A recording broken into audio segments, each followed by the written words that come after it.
Imagina por un momento que toda la humanidad hablaba un solo idioma, una sola voz, un solo propósito. No había fronteras, no había divisiones, no existía el nosotros y el ellos. Y entonces decidimos construir algo imposible, una torre tan alta que tocaría el cielo, no para sobrevivir, no por necesidad, sino para demostrar que podíamos. En medio del desierto de Sinar, donde hoy se encuentra el antiguo territorio de Mesopotamia, miles de hombres comenzaron a moldear ladrillos con sus propias manos. El betún ardía, el polvo cubría sus rostros, la ambición crecía con cada nivel. La llamamos la Torre de Babel. Pero lo que comenzó como un proyecto de unidad, terminó convirtiéndose en el momento más decisivo de la historia humana. Porque en lo alto de aquella estructura, algo ocurrió, algo que cambió para siempre nuestra forma de hablar, de pensar, de relacionarnos. Y la pregunta no es solo qué pasó allí. La verdadera pregunta es, ¿sigue ocurriendo hoy? 91 metros de altura. Una cifra que hoy puede parecer apenas la altura de un edificio moderno de 30 pisos, pero que en el mundo antiguo equivalía a desafiar el cielo mismo. 91 metros levantados no con acero ni concreto armado, sino con barro moldeado a mano, cocido al fuego y unido con una sustancia negra y pegajosa extraída de la tierra. Millones de ladrillos, millones. Imagínalo por un instante. Una llanura amplia, abierta, sin montañas que interrumpan el horizonte. El sol golpeando sin misericordia. El polvo suspendido en el aire. Y en el centro de todo, una estructura que crece día tras día, piso tras piso, como si intentara perforar las nubes. La Torre de Babel no fue simplemente un símbolo religioso. Fue el proyecto arquitectónico más audaz, más ambicioso y más técnicamente extremo de su tiempo. Una obra que, aún hoy, obliga a hacerse preguntas incómodas. ¿Cómo se levanta algo así sin grúas? ¿Cómo se elevan millones de ladrillos a casi 100 metros de altura sin poleas de acero ni motores? ¿Cómo se coordina a miles de trabajadores sin radios, sin planos técnicos detallados, sin sistemas modernos de ingeniería? ¿Cómo se evita que una estructura tan colosal colapse bajo su propio peso? Y quizá la pregunta más inquietante de todas, ¿qué fue lo que realmente detuvo la construcción? Antes de que existiera la confusión, antes del caos, antes de la dispersión, hubo fuego, hubo organización, hubo una maquinaria humana funcionando con precisión brutal. En la llanura de Sinar, los hornos no se apagaban. Día y noche ardían, exhalando un calor tan intenso que el aire alrededor parecía vibrar. Las llamas consumían madera traída desde regiones lejanas, porque aquella tierra fértil en ríos era pobre en árboles. Cada tronco, cada rama, cada fragmento de combustible representaba kilómetros de transporte previo. El aire estaba cargado de humo. El suelo, cubierto de arcilla húmeda. Los hombres, manchados de barro seco que se adhería a la piel como una segunda capa. Todo comenzaba con una decisión aparentemente sencilla: fabricar ladrillos. Hagamos ladrillos y cozámoslos bien. Esa frase, breve y directa, escondía una empresa titánica, porque no se trataba de hacer unos cientos, ni unos miles. Se trataba de producir millones. Cada metro adicional de altura exigía decenas de miles de piezas perfectamente formadas. Cada nivel requería una cantidad de material que superaba cualquier construcción anterior conocida en la región. El primer desafío no era levantar la torre, era crear suficiente materia prima para que la torre pudiera existir. A orillas de los grandes ríos, la arcilla era abundante. Su textura era suave, maleable, ideal para ser moldeada. Antes del amanecer, grupos de trabajadores descendían hacia los bancos de barro con herramientas rudimentarias, palas de madera endurecida, utensilios de piedra, cestas tejidas con fibras vegetales. Cavaban, cortaban, extraían bloques húmedos de tierra viscosa. Luego los cargaban sobre sus espaldas y regresaban hacia las zonas de producción. El barro era extendido, mezclado, amasado con los pies y las manos. Se retiraban impurezas. Se añadía agua cuando era necesario. La mezcla debía alcanzar la consistencia exacta, ni demasiado líquida, ni demasiado seca. Después venía el moldeado. Marcos rectangulares de madera definían la forma estándar de cada ladrillo. El barro se prensaba dentro de ellos con fuerza, alisando la superficie con movimientos repetitivos y rápidos. Cada pieza era retirada con cuidado y colocada en filas interminables para iniciar el proceso de secado. Pero dejar que el sol hiciera su trabajo no era suficiente. Un ladrillo secado al aire podía servir para muros bajos o construcciones simples, pero no para una torre que aspiraba a los 91 metros. No para soportar el peso acumulado de millones de piezas apiladas verticalmente. Por eso los ladrillos debían ser cocidos, y cocer ladrillos significaba fuego constante, temperaturas superiores a los 800 grados, hornos diseñados para soportar calor extremo. Los hornos mesopotámicos eran estructuras en sí mismas complejas, cámaras de combustión en la base, plataformas donde se apilaban cientos de ladrillos crudos, aberturas estratégicas para alimentar el fuego y permitir la salida del humo. Durante días enteros, el interior se mantenía al rojo vivo. El trabajo junto a esos hornos era despiadado. El calor envolvía el cuerpo como una ola invisible. Los hombres sudaban hasta el límite de la deshidratación. Algunos se desmayaban. Otros continuaban trabajando con quemaduras en brazos y manos, producto de tocar accidentalmente superficies aún incandescentes. No existían guantes protectores. No existían turnos de descanso regulados. No existía ventilación adecuada. El humo penetraba en los pulmones, dejando una sensación persistente de ardor en la garganta. Con el tiempo, muchos desarrollaban tos crónica, respiraban ceniza, vivían en ceniza, pero incluso en medio de esa brutalidad había algo más: control. No bastaba con producir ladrillos, había que asegurar que fueran resistentes. Un ladrillo mal cocido podía fracturarse bajo presión y comprometer toda una sección del edificio. Alguien debía inspeccionar, alguien debía revisar cada lote, separar las piezas defectuosas, decidir cuáles servirían para los niveles estructurales y cuáles podrían utilizarse como relleno interno. Eso implicaba fabricar más de los necesarios. Siempre habría un porcentaje que no alcanzaría el estándar requerido. Siempre habría pérdidas. Así que la producción debía exceder la demanda. Miles de hombres dedicados exclusivamente a esta tarea.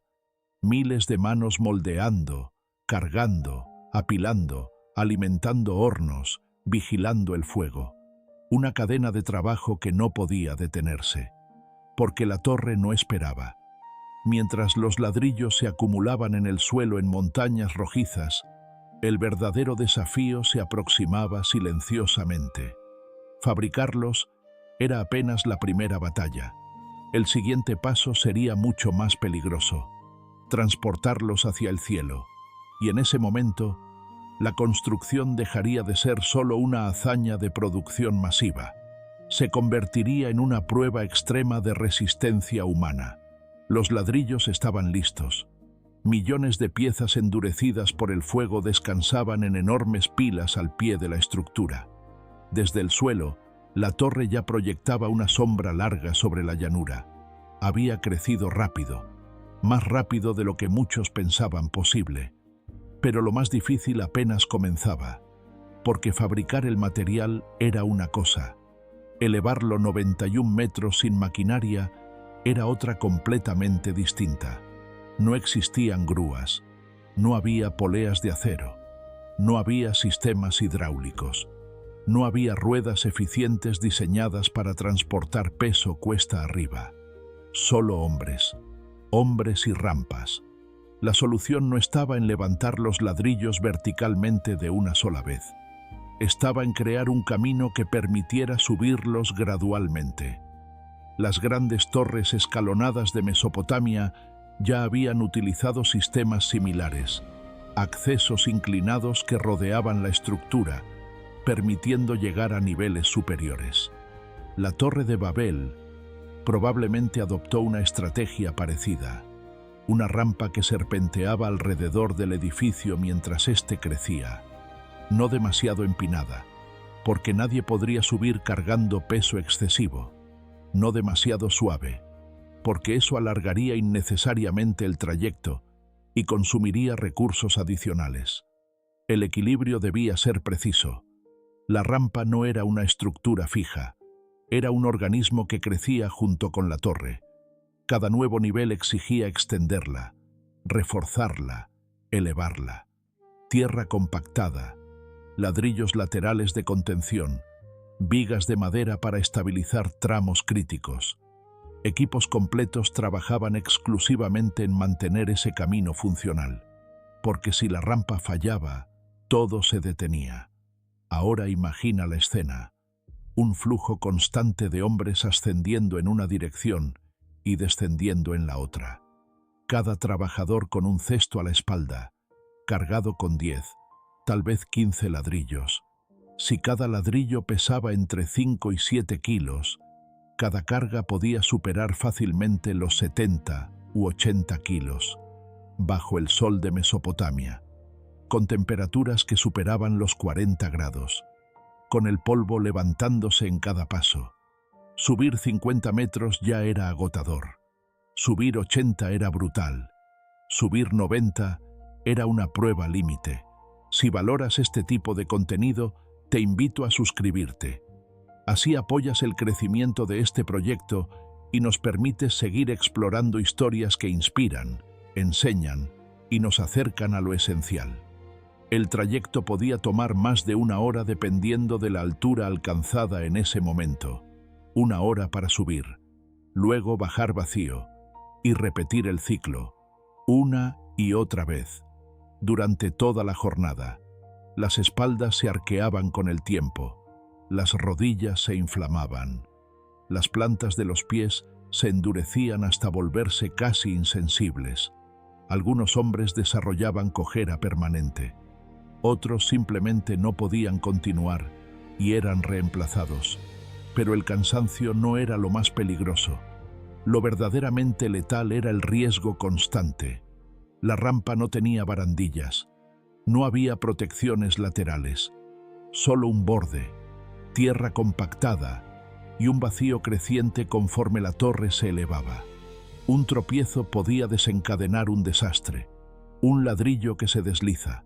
Un hombre que pierde el equilibrio, otro que intenta sostenerlo y también cae. En niveles bajos, una caída podía significar fracturas. En niveles altos, significaba muerte. Además, el tráfico era continuo.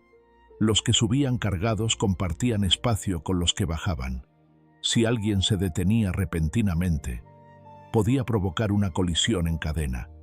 Y mientras tanto, la rampa misma debía soportar un peso inmenso, cientos de hombres transitando simultáneamente. Si un tramo cedía por compactación insuficiente o por debilitamiento estructural, no solo se desplomaba el suelo bajo los pies, arrastraba consigo a todos los que estaban sobre él. Había días en que el polvo se mezclaba con gritos, días en que el trabajo se detenía brevemente para retirar cuerpos, días en que el miedo recorría la rampa más rápido que cualquier orden, pero la torre seguía creciendo. Cuando los ladrillos finalmente llegaban a la cima, comenzaba otra fase crítica. Allí arriba el viento soplaba con más fuerza, el equilibrio era más frágil, los movimientos debían ser precisos, no había margen para error. Y entonces aparecía el elemento que hacía posible que todo se mantuviera unido: el betún. En ciertas zonas de la llanura, Una sustancia negra emergía naturalmente del suelo, espesa, pegajosa, con un olor penetrante que se impregnaba en la ropa y la piel. Aquella materia viscosa se convertiría en el adhesivo principal de la torre. No usarían cal tradicional. No confiarían en barro simple. El betún ofrecía ventajas extraordinarias. Era resistente al agua, impermeable, capaz de sellar juntas con firmeza cuando se aplicaba en estado caliente. Pero para que funcionara debía calentarse hasta volverse maleable. Eso implicaba transportarlo en recipientes desde puntos de extracción, mantenerlo en estado líquido y subirlo también por la rampa. Allá arriba, trabajadores especializados recibían la sustancia aún humeante. Debían actuar rápido, aplicarla entre capas de ladrillos antes de que comenzara a endurecerse. Una vez que el betún se enfriaba, la unión se volvía prácticamente irreversible.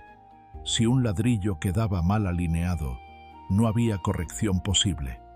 El error quedaba sellado para siempre. El betún no perdonaba. Su manipulación tampoco era inocua. El calor generaba vapores intensos. Las manos quedaban impregnadas de negro permanente. Las quemaduras eran frecuentes. La piel se irritaba. Los pulmones sufrían. Y sin embargo, sin esa sustancia, la torre no habría podido resistir la lluvia ni el paso del tiempo.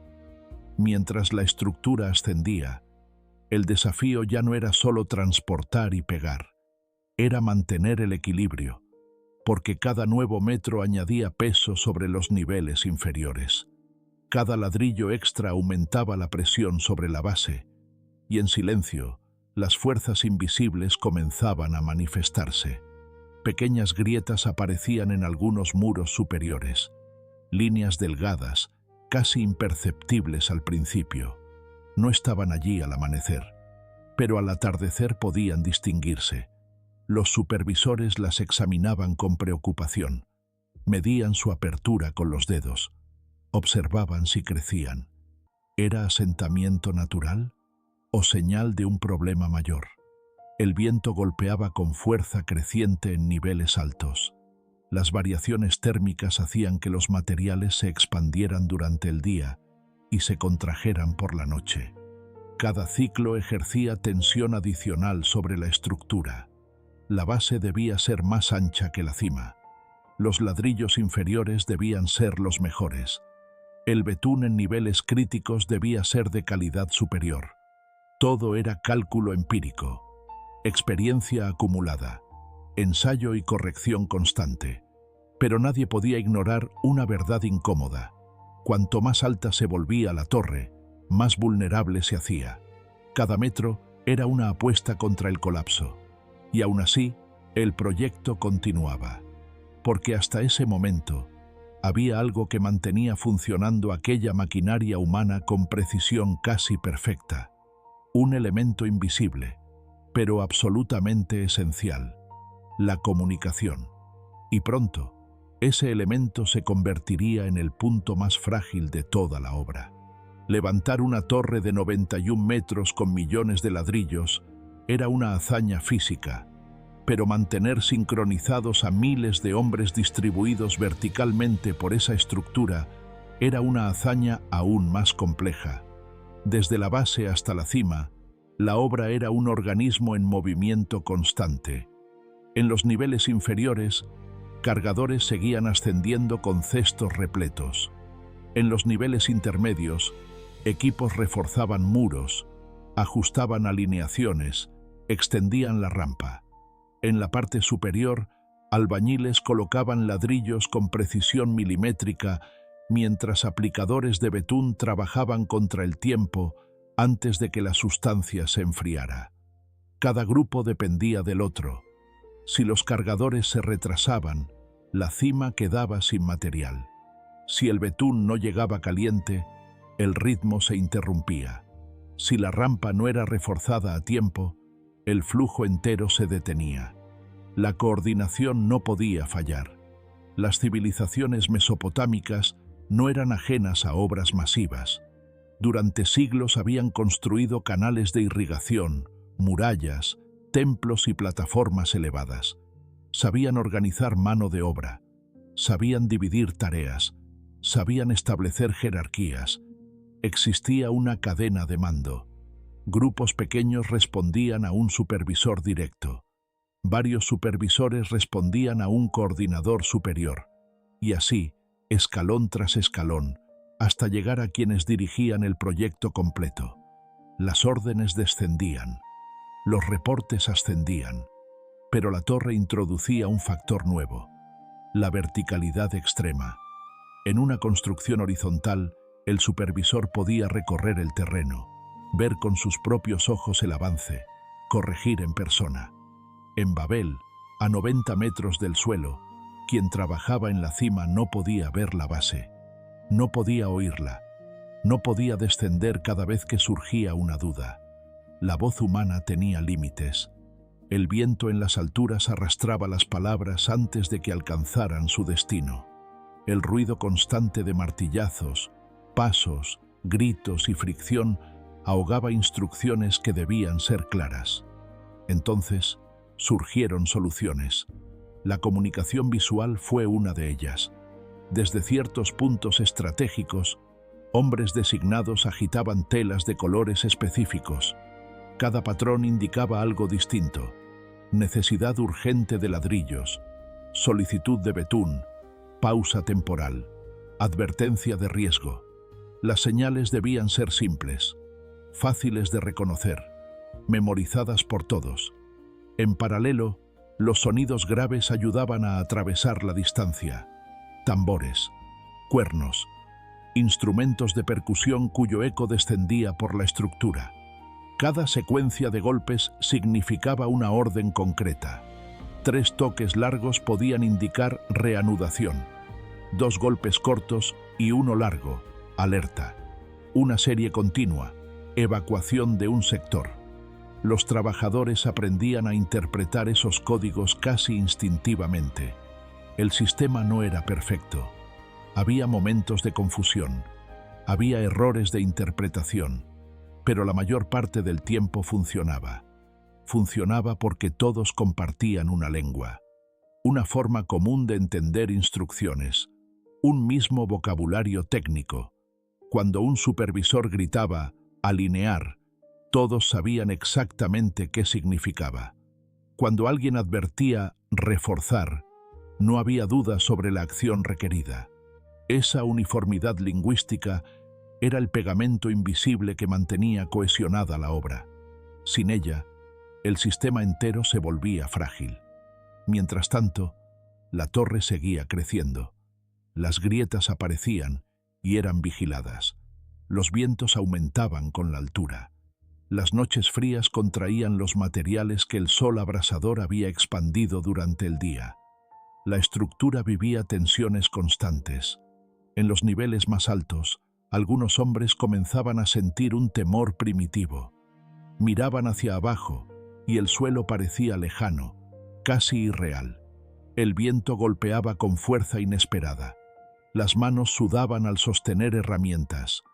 Un paso mal calculado podía terminar en caída libre. No todos querían subir. Algunos pedían permanecer en niveles inferiores. Otros fingían lesiones. El miedo no siempre era visible, pero estaba presente. Los supervisores lo sabían, y sabían también que, más allá del desgaste físico, había una presión psicológica creciente, porque cada metro añadido hacía que el margen de seguridad se redujera. Las bases soportaban un peso colosal. Los muros inferiores debían absorber la carga acumulada de millones de ladrillos. Cualquier defecto en la calidad del material podía amplificarse con el tiempo. Una pequeña falla en la base podía convertirse en un colapso parcial en los niveles superiores. La inspección era constante. Hombres recorrían las paredes buscando irregularidades. Golpeaban ladrillos con herramientas para detectar sonidos huecos. Observaban si el betún mostraba separación en alguna junta. La torre parecía sólida, pero en su interior había tensiones invisibles.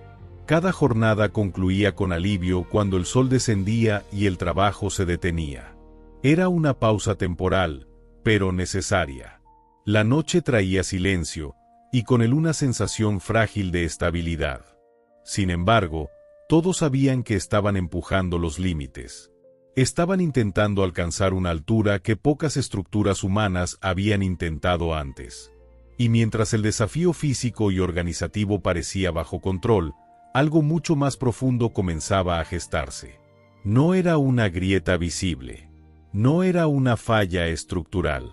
No era un error técnico. Era una vulnerabilidad más sutil. La dependencia absoluta de un lenguaje común. Una obra de esa magnitud no podía sobrevivir sin entendimiento mutuo. Cada orden, cada advertencia, cada coordinación dependía de que las palabras fluyeran con claridad. Y un día, sin que nadie lo anticipara, esa claridad se quebraría. No por el viento, no por el peso, no por el desgaste del material, sino por algo que ningún ingeniero podía calcular. Algo que no aparecía en planos. Algo que no podía reforzarse con ladrillos ni sellarse con betún. La comunicación misma.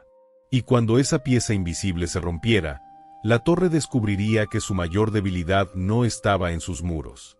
Estaba en quienes la construían. Al principio, nadie entendió que algo extraordinario estaba ocurriendo.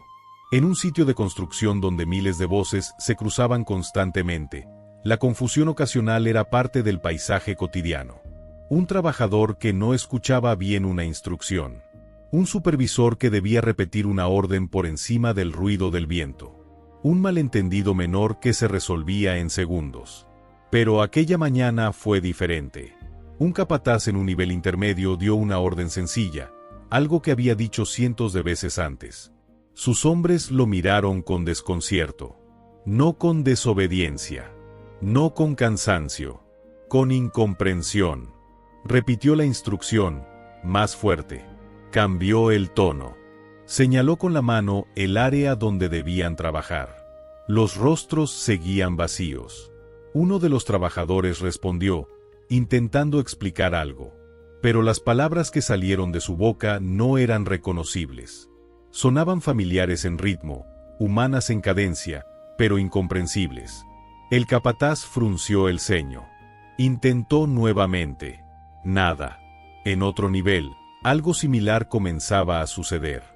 Un albañil pidió más betún. El encargado del suministro respondió con sonidos que parecían fragmentos de otra lengua. El albañil pensó que estaba bromeando. No lo estaba. En la cima, donde el viento era más fuerte, el desconcierto se propagó con rapidez. Un hombre gritó una advertencia. Nadie reaccionó. Repitió el grito. Los demás lo miraron como si estuviera pronunciando sílabas sin sentido. La confusión dejó de ser un incidente aislado. Se convirtió en una ola. Descendió por la rampa. Se extendió por los niveles. Alcanzó los hornos. Se infiltró en los grupos de extracción de arcilla. Las palabras ya no coincidían. Quien hablaba no era entendido. Quien respondía tampoco comprendía lo que estaba diciendo el otro. Las frases habituales, las órdenes memorizadas, los códigos técnicos, todo comenzó a fragmentarse. Lo que antes era un flujo claro de comunicación se transformó en ruido. Los tambores seguían sonando, pero muchos ya no recordaban qué significaba cada secuencia. Las banderas se agitaban, pero los patrones parecían ambiguos. El sistema entero dependía de que las instrucciones verbales confirmaran las señales visuales y sonoras. Sin lenguaje compartido, el código colapsó. Un supervisor intentó reorganizar a su equipo usando gestos. Funcionó durante algunos minutos. Pero cuando la tarea requería precisión, alinear un ángulo exacto, ajustar la inclinación de una rampa, distribuir el peso de forma específica, los gestos no bastaban. En la base, los cargadores comenzaron a depositar ladrillos en lugares incorrectos. No entendían hacia qué sector debían dirigir el material. En la cima, los albañiles esperaban suministros que nunca llegaban. El betún, caliente y listo para ser aplicado, se enfrió en sus recipientes. Las capas de ladrillos quedaron incompletas. Un error generó otro. Alguien interpretó mal una señal y ordenó reforzar un muro que no necesitaba refuerzo. Otro equipo, creyendo recibir instrucciones opuestas, retiró parte de ese mismo soporte. La tensión aumentó. Los rostros mostraban frustración. Algunos gritaron con enojo. Otros retrocedieron, incapaces de entender qué estaba pasando. No era solo que hablaran distinto. Era que ya no se reconocían en la voz del otro. Grupos pequeños comenzaron a notar algo peculiar. Podían entenderse entre sí, pero no a quienes estaban a pocos metros. Quienes compartían una nueva forma de hablar se acercaban instintivamente. Se agrupaban. Intentaban aislarse del caos. En cuestión de horas, el sitio más organizado de la región se convirtió en un escenario de desorden absoluto. Sin coordinación, la torre no podía continuar. No se trataba de un retraso menor. No era una pausa temporal. Era parálisis. Nadie podía garantizar que el siguiente ladrillo sería colocado correctamente. Nadie podía asegurar que una advertencia de peligro sería comprendida. Nadie podía confirmar que la rampa estaba siendo reforzada adecuadamente. El riesgo se multiplicó. Algunos, dominados por el miedo, descendieron y no volvieron a subir. Otros permanecieron en silencio, observando cómo el proyecto que había unido a miles se desintegraba sin una sola piedra caer por causas físicas. No fue el viento. No fue el peso. No fue el colapso estructural. Fue la ruptura del entendimiento. La decisión que describe el relato antiguo es contundente: descender y confundir la lengua para que no se entendieran entre sí. El resultado fue inmediato en términos prácticos. El trabajo cesó. No por falta de materiales. No por agotamiento de recursos. No por incapacidad técnica. Sino porque la cooperación se volvió imposible. Con el paso de los días, la dispersión comenzó. Los grupos que podían comunicarse entre sí se apartaron del resto. Buscaron distancia. Algunos emprendieron camino hacia otras regiones de la llanura. Otros cruzaron ríos. Otros siguieron rutas desconocidas. La unidad inicial se fragmentó en múltiples comunidades. La torre quedó allí, incompleta. Una estructura gigantesca que había absorbido años de esfuerzo, millones de ladrillos, incontables jornadas de trabajo extremo. Un monumento detenido no por sus limitaciones físicas, sino por la fractura de aquello que lo hacía viable. El silencio que siguió fue distinto al de cualquier noche anterior. No era el descanso merecido tras una jornada intensa. Era el abandono. Herramientas quedaron donde habían sido soltadas. Rampas vacías se erosionaban lentamente. Hornos se enfriaron sin ser reavivados. La torre permaneció, pero el proyecto murió.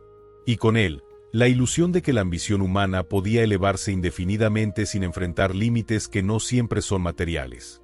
Lo que ocurrió en Babel no fue solo la interrupción de una construcción. Fue la transformación de una humanidad unificada en múltiples pueblos separados.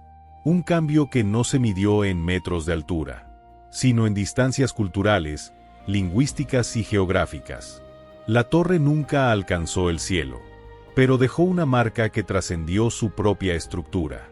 Cuando el último martillo quedó en el suelo y la última orden dejó de comprenderse, la torre no cayó. Eso es lo más inquietante. No hubo estruendo. No hubo derrumbe espectacular. No hubo polvo elevándose como señal de fracaso físico. La estructura permaneció en pie, masiva, imponente, inconclusa, como si el verdadero colapso no hubiera sido de ladrillos, sino de propósito. Durante días, quizás semanas, pequeños grupos regresaron al sitio con la esperanza de reorganizarse. Intentaron retomar tareas simples, colocar algunos ladrillos más, reforzar un tramo de rampa, reactivar un horno. Pero cada intento revelaba el mismo obstáculo. No podían coordinarse. La torre había sido posible gracias a una condición fundamental: unidad de lenguaje y dirección. Cuando esa base invisible desapareció, todo lo demás perdió coherencia. Los grupos que compartían una misma nueva lengua comenzaron a reconocerse entre sí como comunidad. Se reunían aparte, intercambiaban ideas, planeaban movimientos. Pero esos planes ya no giraban en torno a la torre. Giraban en torno a la supervivencia y la migración. Permanecer allí significaba convivir en medio de incomprensión constante. El comercio, la organización, incluso la convivencia cotidiana se volvía tensa cuando las palabras no coincidían. Así comenzó la dispersión. No fue un éxodo organizado en un solo día. Fue una fragmentación progresiva. Familias que partían primero. Equipos completos que abandonaban la rampa y seguían un río. Otros que se dirigían hacia tierras más altas. La llanura que había concentrado a miles comenzó a vaciarse. Y la torre quedó atrás. Un esqueleto de ambición. Un testigo silencioso. Su base amplia seguía sosteniendo toneladas de ladrillos. Sus niveles superiores, aunque incompletos, todavía desafiaban la línea del horizonte. Pero ya no había voces ascendiendo por la rampa. No había humo saliendo de los hornos. No había ritmo de tambores marcando órdenes. Solo viento.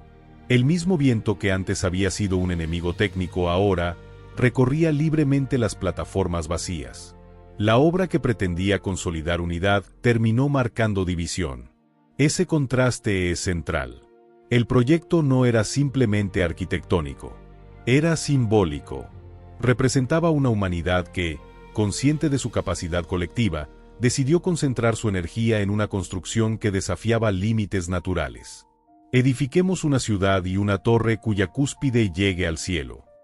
Esa intención revelaba algo profundo, el deseo de trascender, de dejar huella, de evitar la dispersión, de afirmarse como un solo pueblo. Pero la narrativa muestra un giro inesperado. Lo que buscaba evitar la dispersión terminó provocándola. Lo que pretendía alcanzar el cielo quedó detenido en la tierra. La intervención que describe el texto no ataca los materiales ni la ingeniería. Ataca el punto neurálgico de la cooperación humana, el lenguaje compartido. Sin lenguaje común no hay planificación compleja. Sin planificación no hay estructura. Sin estructura no hay continuidad. La torre expone una verdad incómoda.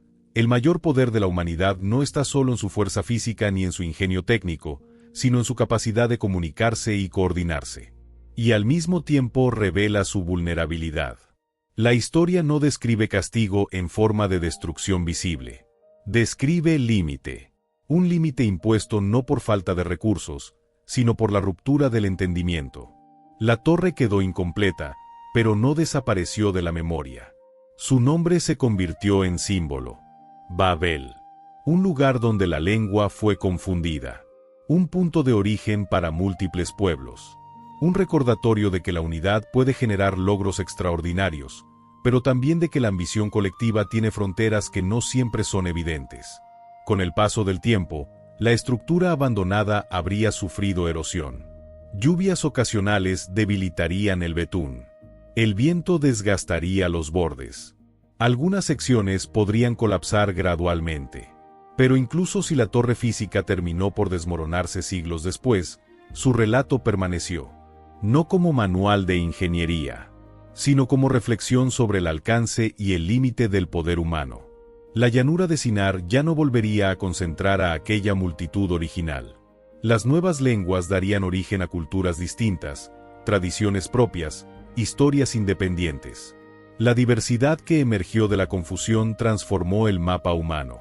Y la torre, en su silencio, quedó como frontera entre dos estados de la humanidad, antes y después de la dispersión. No fue el fracaso de un proyecto arquitectónico. Fue el inicio de una fragmentación global. La pregunta entonces no es solo cómo se construyó la torre.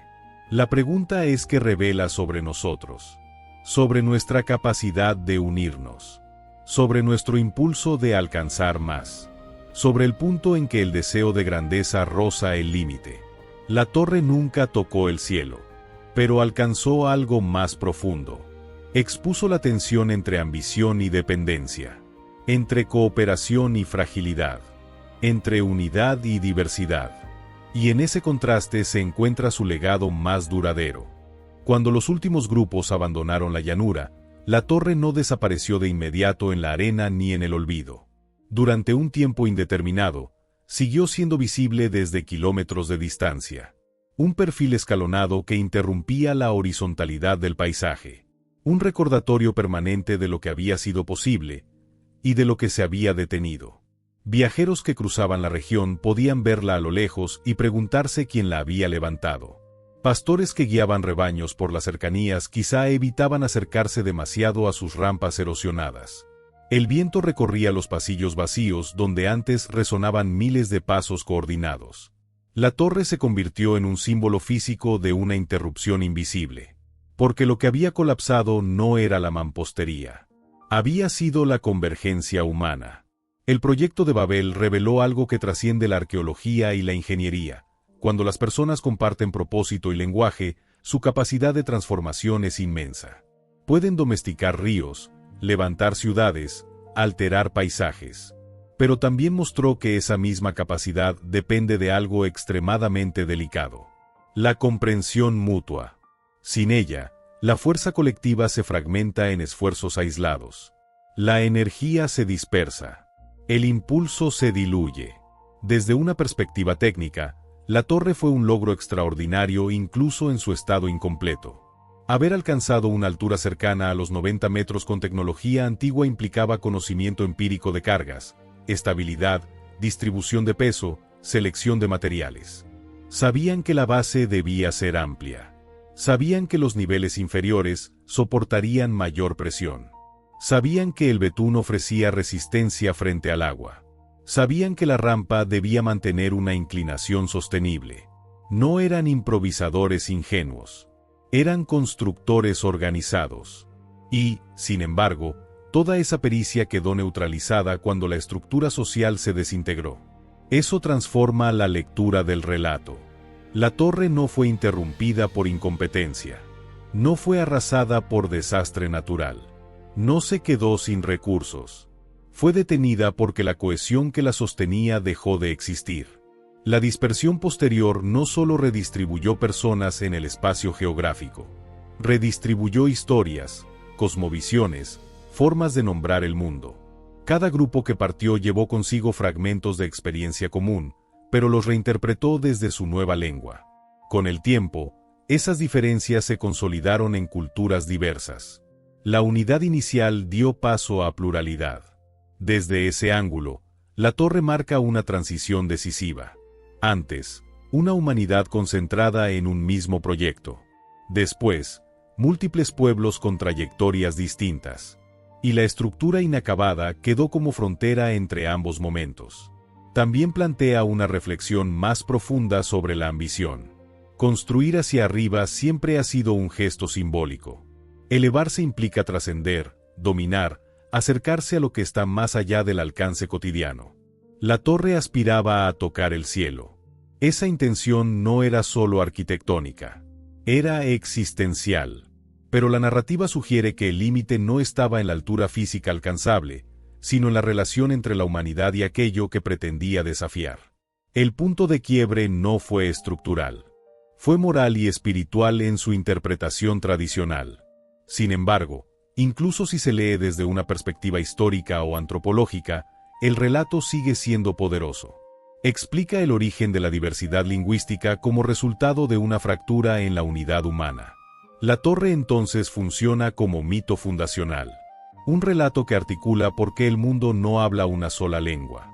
Por qué la comunicación entre pueblos requiere traducción. Por qué la cooperación global siempre enfrenta barreras. En ese sentido, Babel no pertenece únicamente al pasado antiguo. Se convierte en metáfora recurrente. Cada vez que un proyecto colectivo depende de coordinación masiva, la claridad del lenguaje es esencial. Cuando esa claridad falla, el proyecto se resiente. La torre enseña que la infraestructura más crítica de cualquier empresa humana no siempre es visible. No son los muros ni las rampas. Es el entendimiento compartido. Sin él, incluso la construcción más sólida queda suspendida. Con el paso de generaciones, el recuerdo de Babel se integró en tradiciones, enseñanzas y reflexiones teológicas. No como simple historia de arquitectura, sino como advertencia y explicación. Advertencia sobre la soberbia colectiva. Explicación sobre la diversidad humana. Y aún así, permanece la imagen inicial. Una llanura. Un cielo inmenso. Una torre que casi lo alcanza. Casi. Esa palabra encierra toda la tensión. Porque técnicamente era posible seguir subiendo. Material había. Mano de obra había. Conocimiento había. Pero la condición invisible se rompió. Y cuando eso ocurrió, la altura dejó de importar. La torre no cayó en llamas. Quedó en silencio. Y ese silencio se convirtió en su mensaje más duradero. Imagina la escena final. El sol descendiendo sobre la llanura de Sinar. La luz dorada golpeando los ladrillos cocidos que alguna vez fueron colocados con precisión milimétrica. La rampa, ahora vacía, serpenteando alrededor de la estructura como una cicatriz inmóvil. Nadie sube. Nadie baja. No hay gritos. No hay tambores. Solo viento. La Torre de Babel no terminó en explosión ni en ruina inmediata. Terminó en abandono. Eso es lo que la hace inquietante. Porque representa algo profundamente humano, el impulso de construir más allá de los límites conocidos. De unir fuerzas para lograr lo que individualmente sería imposible. De elevarse. Durante años, quizá décadas, miles de hombres entregaron su fuerza, su salud y su tiempo a esa obra. Moldearon arcilla antes del amanecer. Alimentaron hornos ardientes bajo temperaturas insoportables. Subieron rampas interminables con cargas que deformaban sus cuerpos. Manipularon betún hirviente en alturas donde el viento podía empujarlos al vacío. Todo funcionó. La producción fue masiva. La logística fue eficiente. La estructura fue estable. La organización fue sólida. Hasta que dejó de serlo. La torre no reveló primero una falla en el barro ni en el betún. Reveló una falla en la cohesión. Cuando la lengua se fragmentó, también lo hizo el proyecto. Y esa fractura invisible tuvo más impacto que cualquier grieta estructural. Babel no es solo una historia antigua. Es una reflexión permanente sobre la condición humana. Nos recuerda que nuestra mayor fuerza es colectiva. Que cuando compartimos visión y lenguaje, podemos alterar paisajes enteros. Podemos construir ciudades, imperios, sistemas complejos que superan generaciones. Pero también nos recuerda que esa fuerza depende de algo frágil. La capacidad de entendernos.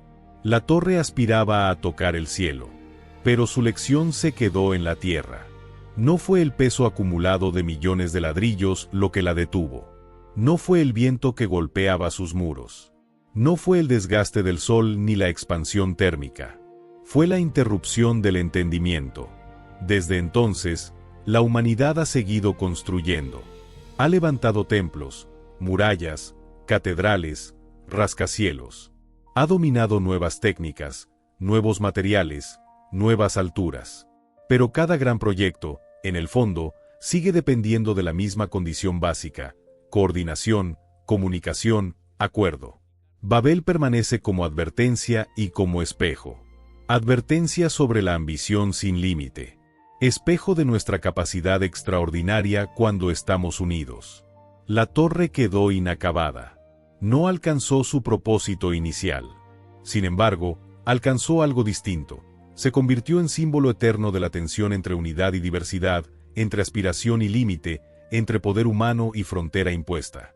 En el silencio que quedó tras la dispersión, la estructura incompleta seguía señalando hacia arriba. No como desafío, no como triunfo, sino como pregunta. ¿Hasta dónde puede llegar la humanidad cuando está unida? ¿Y qué sucede cuando esa unidad se rompe? La Torre de Babel nunca tocó el cielo, pero dejó una historia que atraviesa milenios. Una historia de fuego y barro, de rampas interminables, de hombres agotados, de una ambición que parecía imparable, hasta que una sola cosa cambió: la lengua, y con ella, el destino de la torre, y de toda la humanidad que la había levantado. La Biblia es una sola historia, y en el centro de todo está Jesús. Cuéntanos en los comentarios qué parte de esta historia tocó más tu corazón. Si este mensaje fue de bendición para ti, compártelo con alguien que lo necesite y suscríbete al canal para seguir creciendo juntos en la palabra. Que Dios te bendiga y te guíe siempre.